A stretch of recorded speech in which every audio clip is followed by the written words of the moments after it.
நண்பர்கள் அனைவருக்கும் வணக்கம்.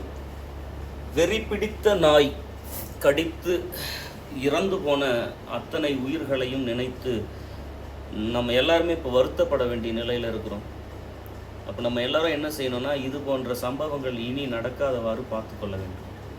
எத்தனையோ பெற்றோர்கள் இந்த மாதிரியான வெறி பிடித்த நாயால் குழந்தைங்க அந்த ஜாண்டிஸ் போன்ற நோயில் அவதிப்பட்டு ஒரு சில ட்ரீட்மெண்ட்டு கூட வரலன்ட்டு அழுகிற காட்சியை ஒரு சில தொலைக்காட்சியில் என்னால் பார்க்க முடிஞ்சுது.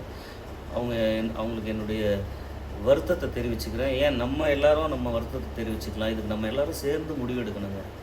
வேணாம், நமக்கு அப்படியாப்பட்ட ஒரு பிராணி நம்மளுக்கு வேணாம். ஒரு சிலர் செல்ல பிராணி வீட்டில் வளர்க்குறாங்க, அதெல்லாம் பிரச்சனை கிடையாது. அதை நீங்கள் உரிய பாதுகாப்பில் நீங்கள் வளர்த்துக்குங்க, அது உங்களுடைய விருப்பம்.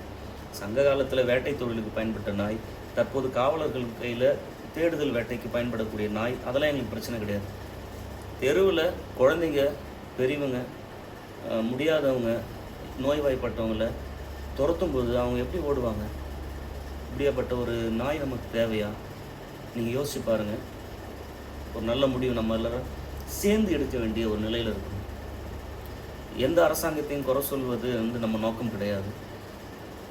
ஒரு வளமான, அற்புதமான, ஆரோக்கியமான, பாதுகாப்பான, பயம் இல்லாத ஒரு தெருக்களில் வாழக்கூடிய ஒரு சாதாரண வாழ்க்கையை தான் நம்ம எல்லோரும் எதிர்பார்க்குறோம். மக்களே, சிந்தித்து பாருங்கள். நன்றி, வணக்கம்.